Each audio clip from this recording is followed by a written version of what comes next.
ನಿಮ್ಮಿಬ್ಬರಿಗೆ ಇಲ್ಲಿ ತಗೊಂಡು PICU ಮಾಡ್ಬೋದಲ್ಲ ಪೀಡಿಯಾಟ್ರಿಷಿಯನ್ಸ್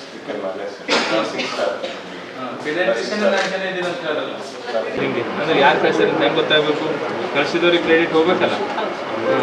ನೋಡಿ ನಿಮ್ಮದು 3 ತಿಂಗಳಲ್ಲಿ ಬರೀ 3 ತಿಂಗಳು ಸೆಪ್ಟೆಂಬರ್, ಅಕ್ಟೋಬರ್, ನವೆಂಬರ್ 13. ಇದು ಚಿಕ್ಕಬಳ್ಳಾಪುರದ ತಾಯಿ ಮತ್ತು ಮಕ್ಕಳ ಆಸ್ಪತ್ರೆ ಸರ್ಕಾರಿ ನಂದಿ ವೈದ್ಯಕೀಯ ಕಾಲೇಜು ಹಾಗೂ ಸಂಶೋಧನಾ ಸಂಸ್ಥೆಗೆ ಸೇರಿದ್ದು. ಈ ಆಸ್ಪತ್ರೆಗೆ ಬರೋ ಬಡವರ ಮಕ್ಕಳು ಹಾಗೂ ಆಗ ತಾನೇ ಜನಿಸಿದ ಶಿಶುಗಳ ತುರ್ತು ಚಿಕಿತ್ಸೆಗೆ ಎಂದು ಪ್ರಧಾನಮಂತ್ರಿ ನಾಗರಿಕ ಸಹಾಯ ಮತ್ತು ತುರ್ತು ಪರಿಸ್ಥಿತಿ ಪರಿಹಾರ ನಿಧಿಯಡಿ ಕೋಟ್ಯಾಂತರ ರೂಪಾಯಿ ಹಣ ಖರ್ಚು ಮಾಡಿ ಮಕ್ಕಳ ತುರ್ತು ಚಿಕಿತ್ಸಾ ಘಟಕ ಅಂದರೆ ICUವನ್ನು ಆರಂಭಿಸಲಾಗಿದೆ.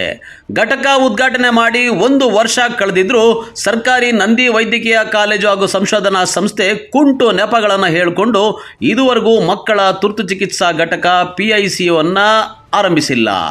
ಇದರಿಂದ PM ಕೇರ್ ಅನುದಾನದಡಿ ಖರೀದಿ ಮಾಡಿದ್ದ ಕೋಟ್ಯಾಂತರ ರೂಪಾಯಿ ಮೌಲ್ಯದ ವೆಂಟಿಲೇಟರ್ಗಳು, ಅತ್ಯಾಧುನಿಕವಾದ ವೈದ್ಯಕೀಯ ಸಲಕರಣೆಗಳು ತುಕ್ಕು ಹಿಡಿದು ಹಾಳಾಗ್ತಾ ಇರೋದು ಬೆಳಕಿಗೆ ಬಂದಿದೆ.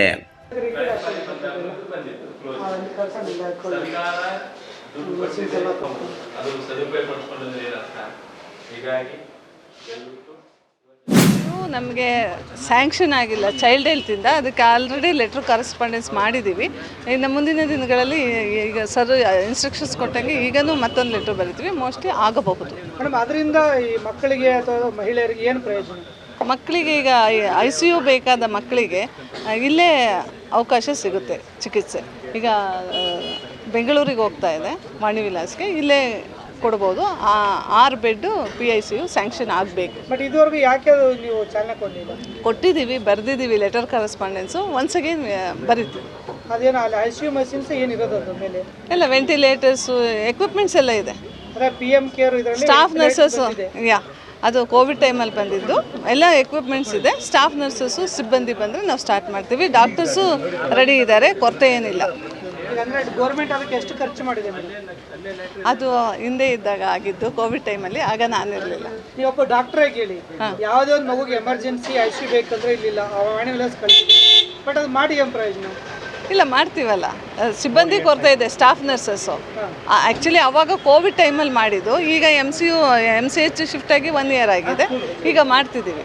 ಅಂದರೆ ಇಲ್ಲಿ ನಿಮ್ಮ ನಿರ್ಲಕ್ಷ್ಯನ, ಸರ್ಕಾರ ನಿರ್ಲಕ್ಷ್ಯನ, ಯಾಕೆ ಓಪನ್ ಮಾಡಲಿಲ್ಲ? ನಮ್ಮ ನಿರ್ಲಕ್ಷ್ಯ ಏನಿಲ್ಲ, we are ready to do that.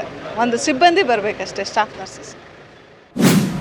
ಇನ್ನು ಇದನ್ನು ತಿಳಿದ ಕರ್ನಾಟಕ ರಾಜ್ಯ ಮಕ್ಕಳ ರಕ್ಷಣಾ ಆಯೋಗದ ಅಧ್ಯಕ್ಷರಾದ ಶಶಿಧರ್ ಕೌಸುಂಬೆ ಅವರು ಆಸ್ಪತ್ರೆಗೆ ಭೇಟಿ ನೀಡಿ ಮಕ್ಕಳ ತುರ್ತು ಚಿಕಿತ್ಸಾ ಘಟಕ PICUವನ್ನು ನೋಡಿ ಖೇದ ವ್ಯಕ್ತಪಡಿಸಿದರು. ಸ್ಥಳದಲ್ಲಿದ್ದ ವೈದ್ಯರುಗಳನ್ನು ತರಾಟೆಗೆ ತೆಗೆದುಕೊಂಡರು. ತಾಯಿ ಮತ್ತು ಮಕ್ಕಳ ಆರೋಗ್ಯಕ್ಕೆ ಸಂಬಂಧಿಸಿದಂತೆ ಬಹುತೇಕ ಸೌಕರ್ಯಗಳನ್ನು ನೀಡಿದರೂ ಇಲ್ಲಿಯ ವೈದ್ಯರು ಸೂಕ್ತ ವೈದ್ಯಕೀಯ ಸೌಲಭ್ಯಗಳನ್ನು ನೀಡ್ತಾ ಇಲ್ಲ ಯಾಕೆ ಎಂದು ಪ್ರಶ್ನಿಸಿದರು. ಸ್ಥಳದಲ್ಲಿ ಆರೋಗ್ಯ ಇಲಾಖೆಯ ಹಿರಿಯ ಅಧಿಕಾರಿಗಳಿಗೆ ಕರೆ ಮಾಡಿ ಸೂಕ್ತ ಕ್ರಮ ಕೈಗೊಳ್ಳಲು ವಿನಂತಿಸಿದರು.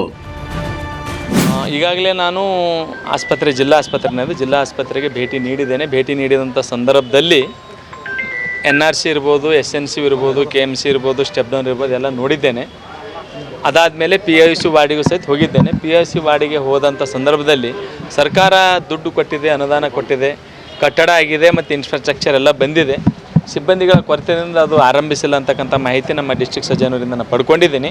ಹೀಗಾಗಿ ಇವತ್ತಿನ ದಿವಸ ಅವ್ರಿಗೆ ನಾನು ಏನು ನಮ್ಮ ಡಿಸ್ಟ್ರಿಕ್ಟ್ ಸರ್ಜನ್ ನಿರ್ದೇಶನ ಕೊಡಲಿಕ್ಕೆ ಇಚ್ಛೆಪಡ್ತಾ ಇದ್ದೇನೆಂದರೆ, ಇವತ್ತಿನ ದಿವಸ RCH ಜಾಯಿಂಟ್ ಡೈರೆಕ್ಟರ್ ಅಥವಾ ಕಮಿಷನರ್ ಅವ್ರಿಗೆ ಪತ್ರ ಬರೀಬೇಕು. ಪತ್ರ ಬರೆದು ನಾಳೆ ಅಥವಾ 3 ದಿನದಲ್ಲಾದರೂ ಸಹಿತ ಸಿಬ್ಬಂದಿಗಳ ನೇಮಕಾತಿ ಮಾಡ್ಕೊಳ್ಬೇಕು. ನೇಮಕಾತಿ ಮಾಡಿಕೊಂಡು PICU ಓಪನ್ ಮಾಡಬೇಕು.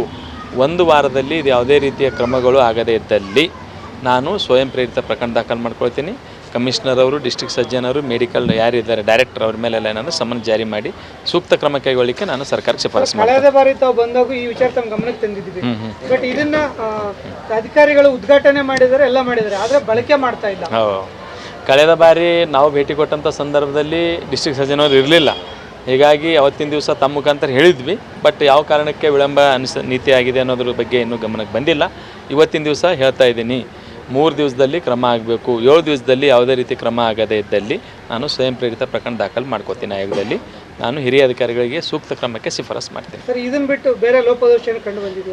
ಬೇರೆ ಲೋಪದೋಷ ಇಲ್ಲ. ಸ್ಕ್ಯಾನಿಂಗ್ ರೂಮಲ್ಲಿ ನಾವು ಹೋಗಿದ್ವಿ. PCPNDT ಆ್ಯಕ್ಟ್ 1994 ಪ್ರಕಾರ ಬರೀ ಒಬ್ಬರು ರೇಡಿಯಾಲಜಿಸ್ಟ್ ಇದ್ದು ಅಲ್ಲಿ OBC ANC ಮಾಡಬೇಕು. ಆದರೆ 3 ಜನ ಇದ್ದರು. 3 ಜನ ಇದ್ದ ಸಲುವಾಗಿ ಅದು ಕಾನೂನಿನ ಪ್ರಕಾರ ತಪ್ಪು. ಹೀಗಾಗಿ ನಾನು ನಮ್ಮ ಡಿಸ್ಟ್ರಿಕ್ಟ್ ಸರ್ಜನವ್ರಿಗೆ ಹೇಳಿದ್ದೀನಿ, ಅಲ್ಲಿ ಕಾರ್ಯನಿರ್ವಹಿಸ್ತಕ್ಕಂಥ ವೈದ್ಯಾಧಿಕಾರಿ ಡಿಎಚ್ ಮೇಲೆ ಒಂದು ಸೋಕಾಸ್ ನೋಟಿಸ್ ಕೊಡಬೇಕು, ಎಕ್ಸ್ಪ್ಲೇಷನ್ ಕೇಳಬೇಕು, ಯಾವ ಕಾರಣಕ್ಕಾಗಿ ಈ ಥರ 3 ಜನ ಇಟ್ಕೊಂಡು ಸ್ಕ್ಯಾನಿಂಗ್ ಮಾಡ್ತಾಯಿದ್ದಾರೆ ಅನ್ನೋದ್ರ ಬಗ್ಗೆ ವಿವರಣೆ ಕೊಡಬೇಕಂತ ಹೇಳಿದ್ದೀನಿ.